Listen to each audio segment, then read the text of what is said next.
My name is Samantha Taylor, and I'm 34 years old. I never expected to receive divorce papers on Christmas morning, wrapped like a gift beneath our tree. My husband Michael bet his friends $5,000 that I'd break down crying when I opened them. He was so confident in my weakness, in my devastation. What he didn't anticipate was that I'd already discovered everything, the affair, the hidden accounts, and yes, even the bet. So instead of tears, I gave them all a gift they'll never forget. Before I tell you what happened, drop a comment letting me know where you're watching from, hit subscribe, and join me on this journey of betrayal and sweet, calculated justice. Michael and I met at a dinner party hosted by our mutual friend Allison. I still remember what I wore that night. A blue dress that made my eyes pop and heels that I could barely walk in. When Michael walked in with his confident smile and warm brown eyes, I felt something stir inside me. He approached me during appetizers, made a joke about the tiny portions, and we ended up talking for the entire night, oblivious to everyone else. Our romance was a whirlwind. After dating for just 8 months, he proposed during a weekend trip to Cape Cod. The ring was stunning, a vintage emerald surrounded by tiny diamonds, and I said yes without hesitation. Looking back, perhaps we should have given ourselves more time to truly know each other. But love makes fools of us all, doesn't it? Our wedding was everything I dreamed of as a little girl. We held it at a historic mansion outside Boston, with fairy lights strung through the garden and champagne flowing freely.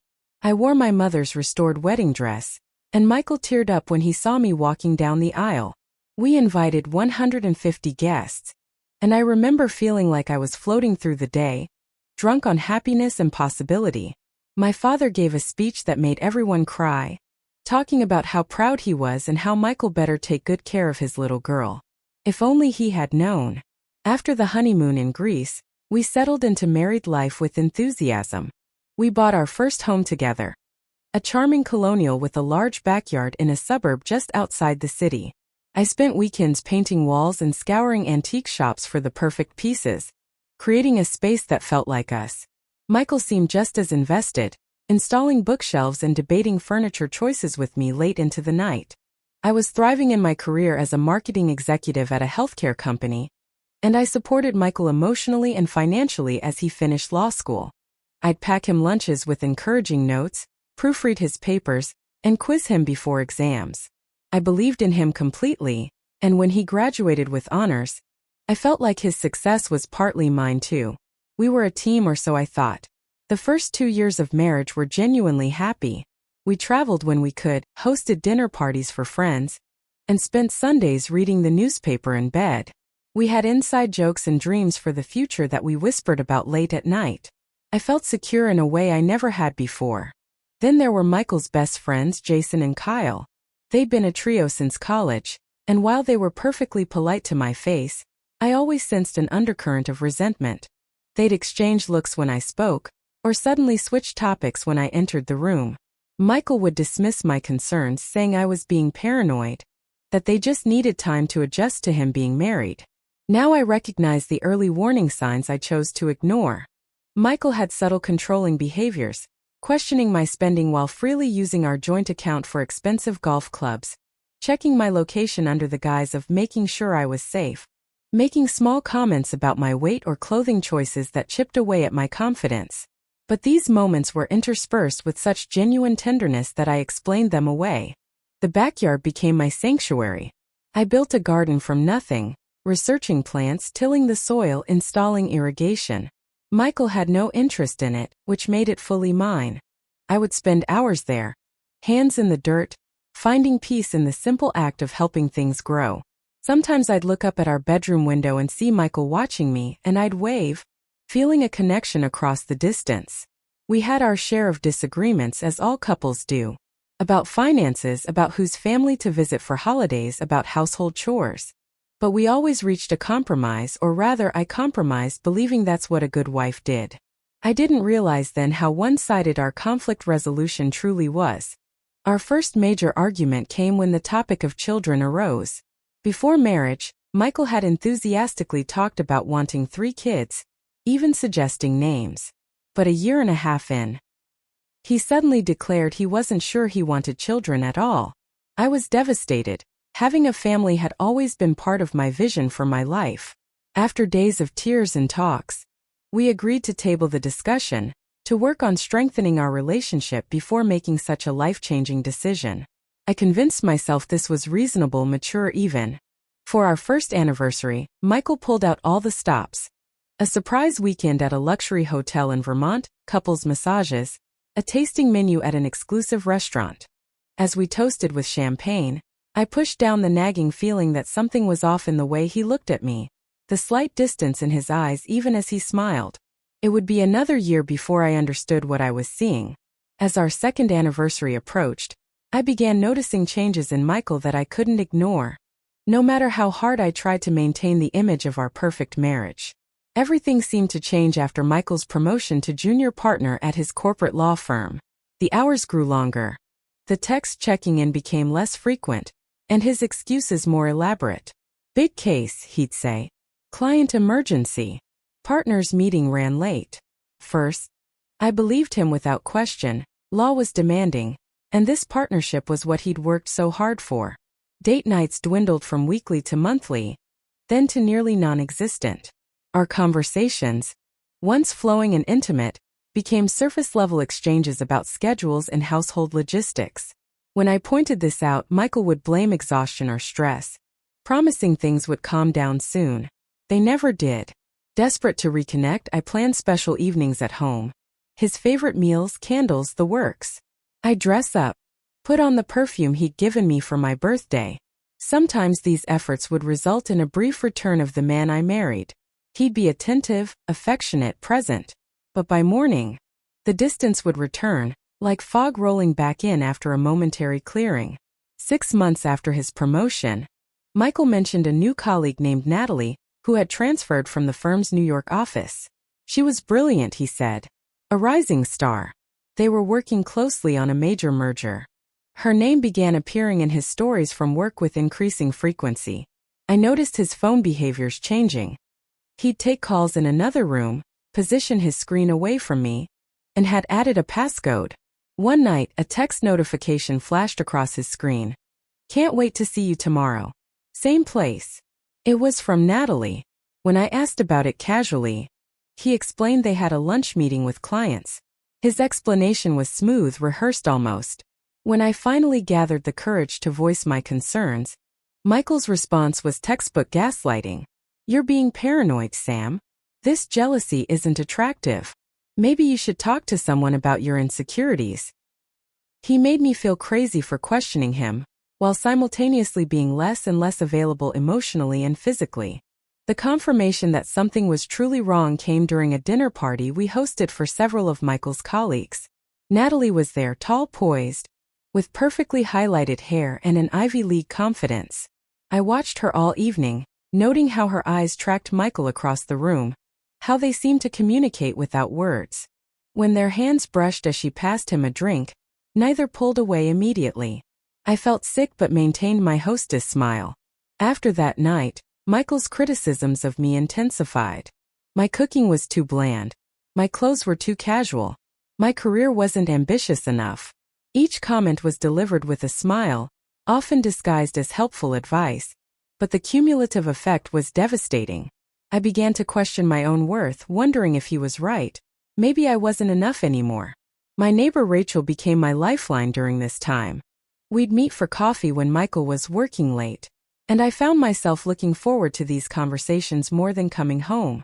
I never explicitly told her what I suspected, but she seemed to understand anyway, offering quiet support and reminding me of my strengths when I forgot them. 3 months before Christmas, Michael and I had planned a weekend trip to Maine to see the fall foliage, something we'd talked about doing for years. 2 days before, he canceled, citing an emergency brief that needed filing.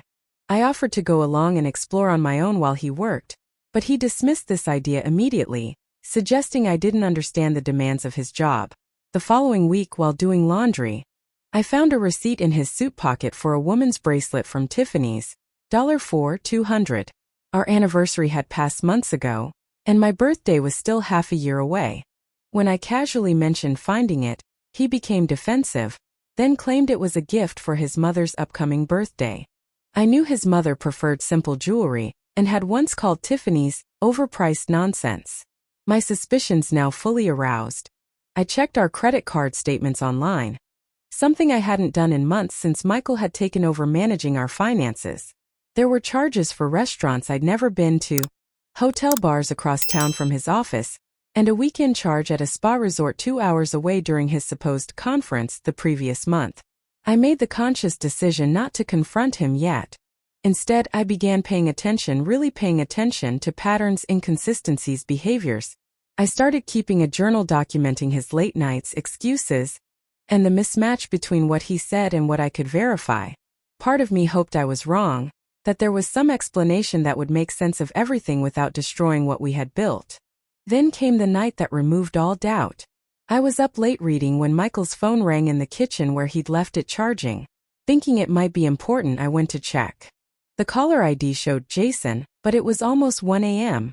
Unusual for his friend to call so late. I answered, prepared to tell Jason that Michael was asleep. Instead, I heard a woman's voice. "Hey, she asleep? Can you talk?" Before I could respond, she continued, "I miss you. Last night was amazing." I stood frozen, the phone to my ear, as my marriage crumbled in real time. I hung up without speaking and returned the phone exactly where I'd found it. In bed that night, beside the sleeping form of my husband, I stared at the ceiling and felt something shift inside me.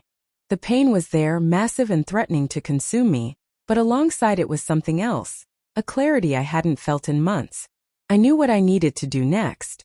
3 weeks before Christmas, Michael texted that he had an evening strategy session and wouldn't be home until late. Instead of accepting this explanation as I had countless times before, I decided to follow him. I felt ridiculous, like a character in a bad movie, as I parked a block away from his office and waited in my car. At 6:30 p.m., I watched him exit the building with Natalie. They weren't touching, maintaining a professional distance, but there was an intimacy to their body language that was unmistakable. They walked to a restaurant a few blocks away. Not the neighborhood pub where the firm usually held meetings, but an upscale French place known for its romantic atmosphere. Through the restaurant window, I saw everything I needed to confirm my suspicions. Their table was tucked into a corner, illuminated by candlelight. I watched as Michael reached across to brush a strand of hair from Natalie's face, as she leaned into his touch, as they shared food from each other's plates, small, devastating intimacies that had once been ours. I sat in my car, hands gripping the steering wheel, forcing myself to keep watching. When they left the restaurant 2 hours later, I followed at a distance as they walked, now hand in hand, to a boutique hotel nearby. Michael checked them in, his arm around Natalie's waist. They kissed in the elevator, unaware or uncaring that they might be seen. The drive home was a blur. Tears threatened, but I held them back, focusing on the mechanical tasks of driving: signal, turn, brake, accelerate. My mind raced ahead, processing implications, considering options. By the time I pulled into our garage, a strange calm had settled over me. I went straight to our home office and began researching divorce laws in Massachusetts. I learned about equitable distribution of assets, about fault versus no-fault divorces, about how infidelity might impact proceedings.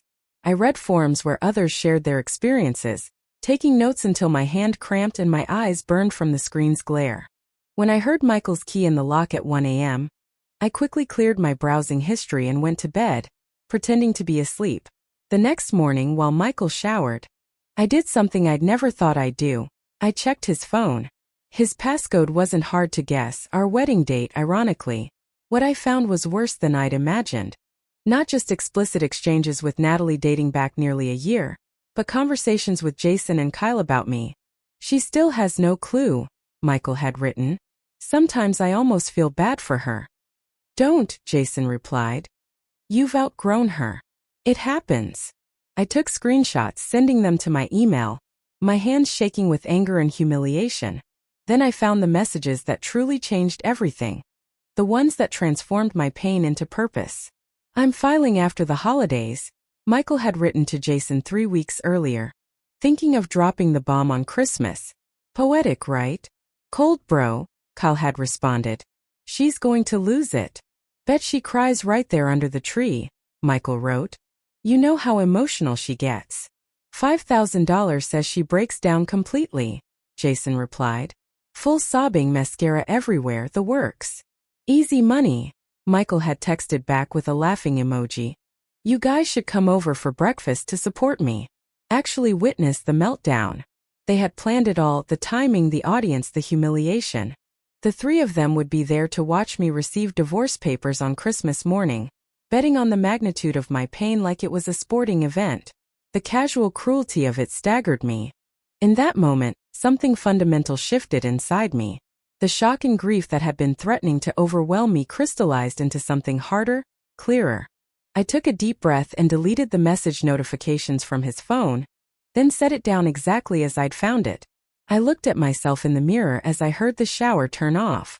My face gave nothing away, but inside I made a promise to myself. They would not see me break. Instead, they would regret ever underestimating me. For the first time since I'd sensed something wrong in my marriage, I felt a strange sort of gratitude. Without meaning to, Michael had given me a gift, the absolute certainty that I deserved better. And the motivation to ensure I got it. The day after discovering Michael's cruel plan, I called in sick to work and drove to a coffee shop 2 towns over where no one would recognize me. There, I researched divorce attorneys, making a list of the most formidable ones in Boston. At the top was Jessica Stevens, known for her ruthless competence and high success rate representing wronged spouses. When I called for an appointment, Jessica's assistant informed me there would be a 2-week wait. I explained my situation in just enough detail to convey urgency, and miraculously, Jessica agreed to see me during her lunch hour the following day. Her office was sleek and minimalist, with views of the Boston skyline. Jessica herself was a sharp contrast to my emotional state, composed, focused, and strategically minded. When I finished explaining my situation, including the Christmas bet, she leaned forward. First, I'm sorry this is happening to you, she said, genuine empathy breaking through her professional demeanor. Second, we need to move quickly.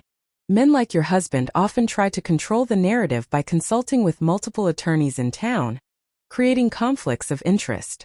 She was right. When she checked her database, Michael had already met with 3 of the top divorce lawyers in the city, not to hire them but to prevent me from doing so. It was a common tactic to limit the other spouse's options. Fortunately, Jessica had been his blind spot. Gather everything, Jessica advised. Bank statements, investment accounts, property deeds, tax returns, phone records, anything financial or that proves infidelity. Don't let him know you're doing this. Act normal even if it kills you. Jessica recommended a digital forensics expert who specialized in cases like mine. For a hefty fee, he recovered deleted texts, emails, and location data from cloud backups I had access to. The evidence was damning, not just of the affair, which had indeed been going on for nearly a year, but of financial misconduct that stunned me. Michael had been diverting funds from our joint accounts to a separate account in his name only. The forensic accountant Jessica brought in discovered nearly $200,000 moved systematically over the past year. There were also suspicious transfers to his parents that looked like he was trying to shield assets. This is good for us, Jessica said when I showed her the financial evidence. In Massachusetts, this is considered financial fraud on the marital estate. Judges don't look kindly on spouses who hide assets. I spent evenings after work meticulously documenting everything, creating spreadsheets tracking account activities, copying statements, and organizing them chronologically. I worked carefully, making sure to leave no trace of my investigations on our home computer or in our files. At Jessica's suggestion, I opened a new bank account at a different bank under my maiden name and began transferring small amounts from my personal savings, not our joint accounts, to protect some resources for what was coming. I updated my direct deposit information at work so my next paycheck would go to the new account. I made an appointment with a real estate agent friend, swearing her to secrecy, and within 2 weeks had signed a lease on a small but modern condo downtown. I paid the security deposit and first month's rent from my personal savings, which Michael had never shown interest in managing. Jessica and I developed a comprehensive strategy for the Christmas surprise. We anticipated multiple scenarios, planning my responses for each. She prepared initial divorce filings for me, ready to submit the day after Christmas, countering whatever Michael filed with evidence of adultery and financial fraud. The key, Jessica emphasized during our fourth meeting, is to appear completely unaware until the moment he serves you the papers. Let him think his plan is working. Men like Michael are often so convinced of their own cleverness that they become careless. Through careful questioning, I confirmed with our housekeeper that Michael had indeed invited Jason and Kyle for breakfast and gift exchange on Christmas morning.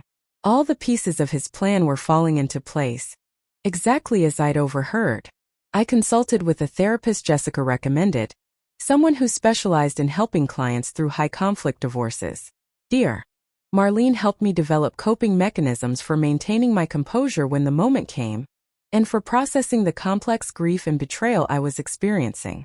What you're doing, maintaining this facade while planning your exit, requires tremendous strength, Dr. Marlene told me.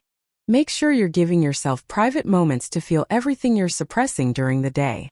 I took her advice, allowing myself to cry in the shower or on drives alone, then pulling myself together before facing Michael. Each day was an acting performance worthy of an Oscar, smiling through dinner discussions about holiday plans, pretending I didn't know our marriage was weeks from its orchestrated end. Using a recording app Jessica recommended, I began documenting conversations with Michael that revealed his character and intentions. Massachusetts is a two-party consent state for recording, so I couldn't record secretly. But I could and did take detailed notes immediately after our interactions, which would be admissible. By mid-December, my preparation was complete. I had secured housing, protected some finances, gathered overwhelming evidence, and mentally prepared myself for what was coming. The final touch was purchasing a set of matching gift boxes and elegant envelopes from a stationery store, identical to the ones I'd seen Michael hiding in his office closet. 2 days before Christmas, while Michael worked late, I packed essentials and sentimental items into my car and moved them to my new condo. I took only what was undeniably mine: family heirlooms, personal gifts, items from before our marriage. Nothing that could be considered marital property, nothing that would tip him off. As I placed framed photos of my family on the bare shelves of my new place, I felt a strange mix of grief and relief. The home I'd made with Michael was beautiful, filled with carefully chosen pieces and memories, but it had become a beautiful lie. This small, empty space represented something more valuable: my freedom and self-respect. The night before Christmas Eve, I met Jessica one last time to review everything. "Are you sure you're ready for this?" she asked, studying my face carefully. "We could file first, avoid the whole Christmas morning scenario." I shook my head. "They've planned this humiliation for months.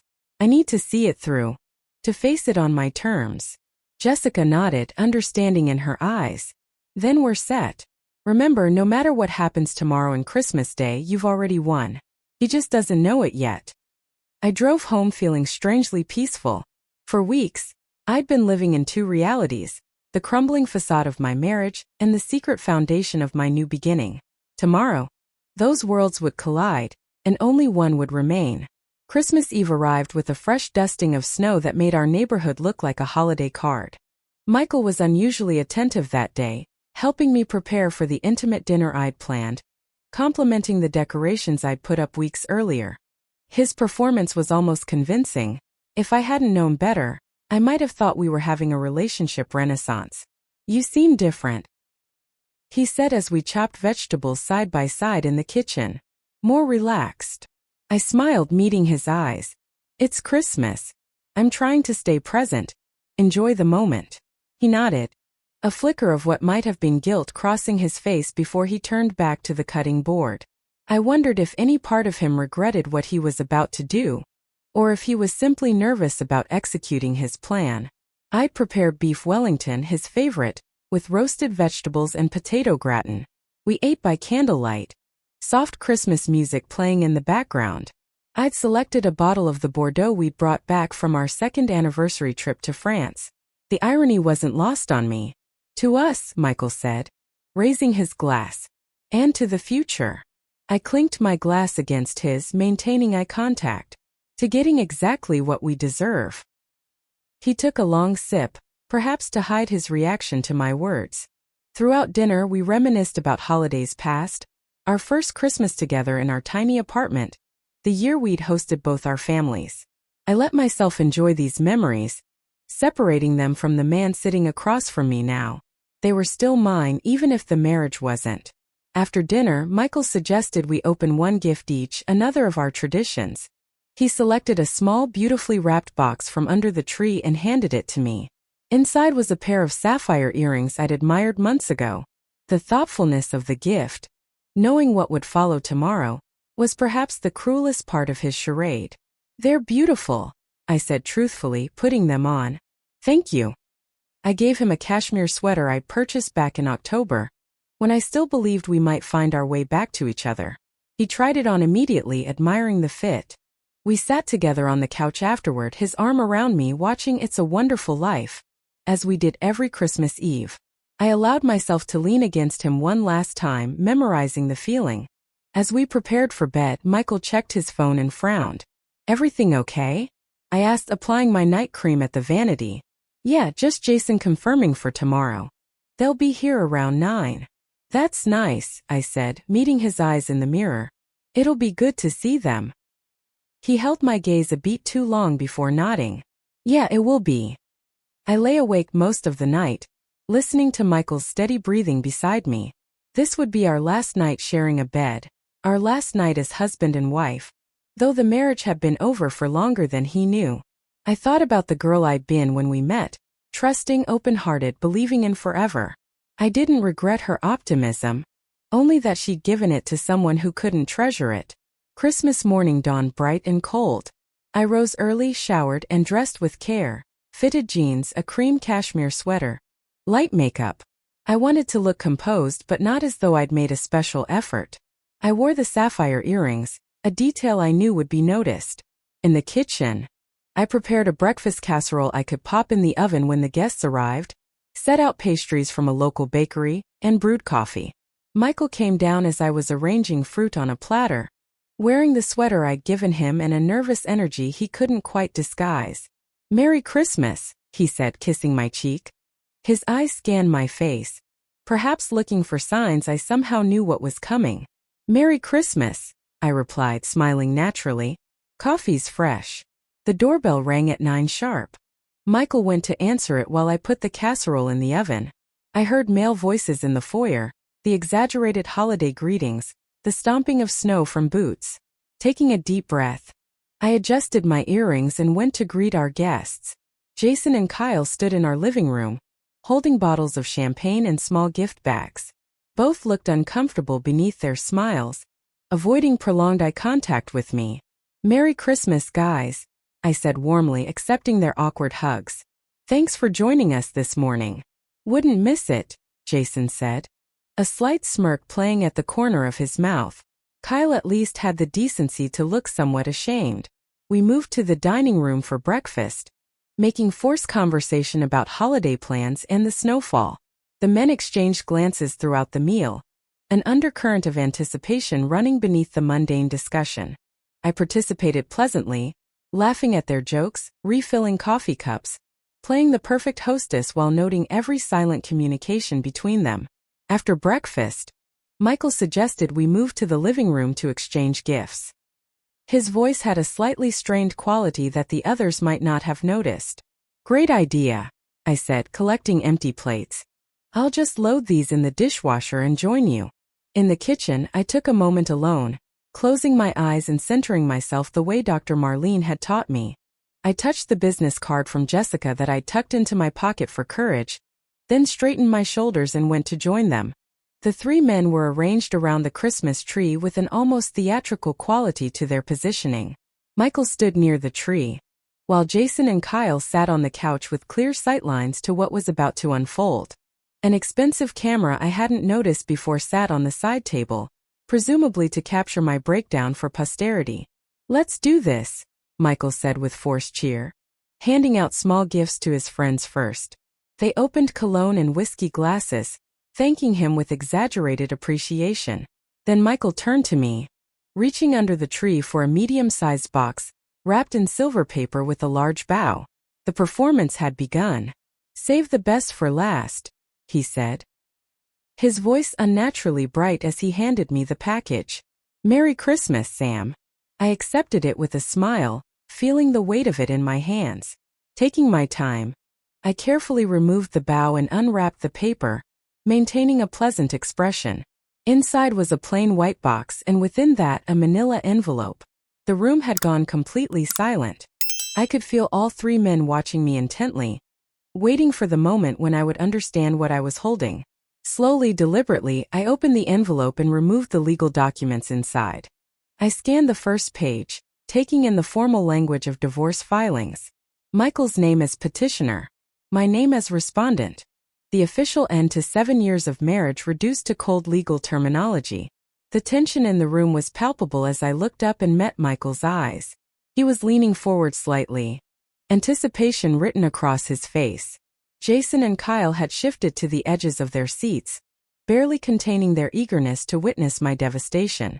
Instead, I simply nodded once and said quietly, "I thought so."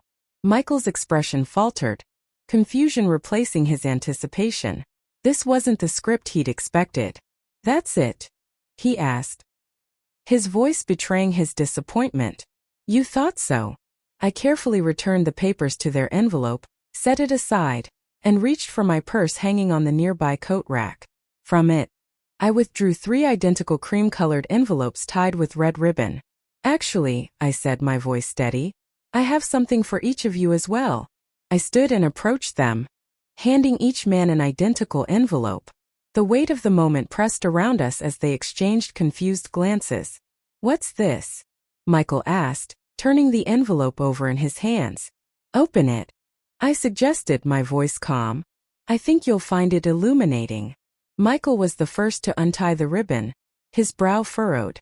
As he pulled out the contents, dozens of pages of meticulous documentation, his expression transformed from confusion to shock to something approaching fear. The first page was a letter from Jessica Stevens, introducing herself as my legal counsel and outlining my counterfiling for divorce on grounds of adultery and financial fraud. Behind it were color photographs of Michael and Natalie entering the hotel, timestamp text message screenshots, bank statements with transfers highlighted, and printouts of the betting conversation between the three of them. Jason and Kyle were reading their copies now too, their faces draining of color as they realized what they were looking at. The documentation in their packets focused specifically on their roles in the conspiracy to emotionally abuse me, with their own words damning them. "How did you?" Michael began, his voice barely audible. "Get these?" I finished for him. "I've known about Natalie for months, Michael. About the hotel meetings, the diverted funds, all of it. And I've known about your little Christmas surprise for weeks, including the bet about how completely I'd fall apart." Jason shifted uncomfortably, avoiding eye contact with everyone. Kyle seemed frozen, still holding the papers as if they might explode. "You've been planning this," Michael said, accusation replacing shock. "Yes," I acknowledged simply. "Just as you planned to humiliate me today. The difference is, I have evidence of actual legal misconduct while you just wanted to see me cry." I moved to the coat closet and withdrew the small overnight bag I'd placed there earlier. "You should know that I've already moved most of my personal belongings. My attorney has already prepared counterfilings, which will be submitted first thing tomorrow morning." Michael stood abruptly, papers falling to the floor. "You went through my phone? My emails? That's invasion of privacy." I couldn't help but laugh at the irony. "That's what concerns you? Not the year-long affair or the $200,000 you diverted from our joint accounts. Not the fact that you and your friends placed bets on my emotional suffering." Jason and Kyle were now edging toward the door, clearly wanting no part of what was unfolding. "Sit down," I said firmly, my tone stopping them in their tracks. "You're both named in my filings as well, for conspiracy to inflict emotional distress. The texts where you discuss coming here specifically to witness my humiliation, and the money you stood to gain from my pain are quite explicit." They reluctantly returned to the couch, looking less like confident men and more like scolded boys. I turned back to Michael, who was frantically flipping through the pages, perhaps looking for a weakness in my documentation.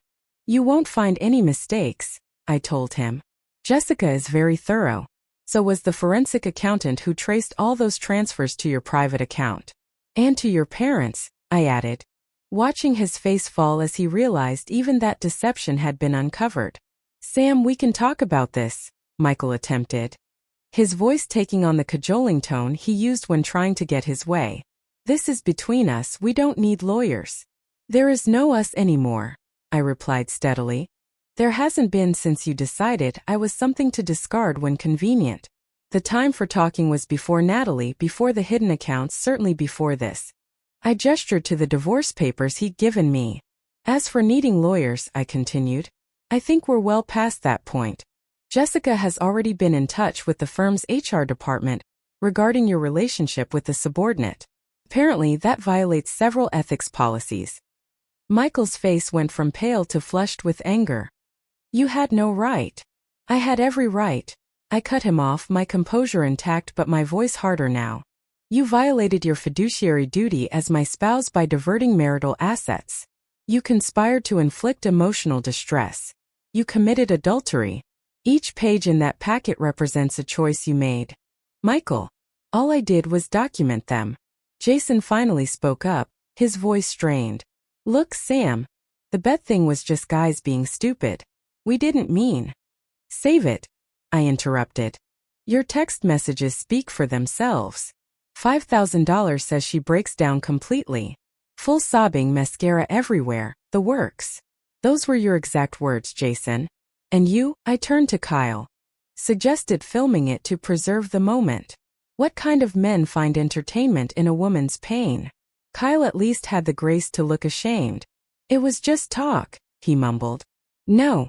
I corrected him. Talk is harmless. You came here today specifically to witness my humiliation. You were active participants in this cruelty. I picked up my bag and coat, feeling surprisingly light despite the weight of the moment. I'll be staying at my new place. Jessica will handle all communication regarding the divorce from now on. I suggest you find a very good lawyer, Michael. You're going to need one. Michael seemed to finally grasp the completeness of his defeat. You planned all this while sleeping beside me, eating dinner across from me, acting like everything was normal. Yes, I said simply. I learned from the best, didn't I? You've been doing exactly that for a year. The three men stared at me as if seeing me for the first time. Perhaps they were. The woman they thought they knew, the one they expected to collapse under the weight of betrayal, had never existed. Or perhaps she had, but they had helped transform her into someone stronger. Someone who refused to be a punchline to their joke. One last thing, I said, pausing at the door. The secret to a successful deception isn't just in the planning. It's in understanding exactly who you're dealing with. That was your mistake, Michael. You never really knew me at all. With that, I walked out the door of what had once been our home, leaving behind 3 stunned men and 7 years of memories. In my rearview mirror, I watched the house grow smaller, the Christmas lights still twinkling obliviously in the morning sun. For the first time in months, I took a full breath, no longer performing or pretending. Whatever came next, the legal battles, the inevitable gossip, the rebuilding of my life, I would face it on my own terms, not as a victim of someone else's cruelty, but as the architect of my own liberation. Moving into my new condo felt like stepping into a different dimension. The space was minimalist, white walls, bare windows, empty shelves waiting to be filled with the life I would define. That first night I sat on the floor with a glass of wine, surrounded by unpacked boxes, and experienced something unexpected. Peace. Jessica called the day after Christmas to inform me that our counterfiling had been submitted. You should be prepared, she warned. Michael has retained Patricia Hargrove. She's aggressive, but not particularly creative. Expect some pushback on the financial fraud allegations. What's our next step? I asked, appreciating Jessica's directness. We've requested an emergency hearing regarding the diversion of assets. Given the evidence we have, the court is likely to freeze the separate account he's been using. After that, it's about staying the course. You've given me an excellent case to work with, Samantha. The professional respect in Jessica's voice meant more than she likely realized. For months, I'd felt diminished by Michael's criticisms and manipulations. Having someone recognize my competence was a powerful antidote to that poison. January brought freezing temperatures and the first volley from Michael's attorney. A settlement offer that was insultingly one-sided. Jessica and I declined without counter-offering, sending instead a pointed reminder of the evidence we held regarding both the affair and financial misconduct. He's testing to see if your resolve has weakened, Jessica explained. Stay strong. This is just the beginning. Some days were harder than others. I'd wake up reaching for someone who wasn't there, momentarily forgetting everything that had happened. Other mornings, the weight of betrayal would hit me before I even opened my eyes, making it nearly impossible to face the day.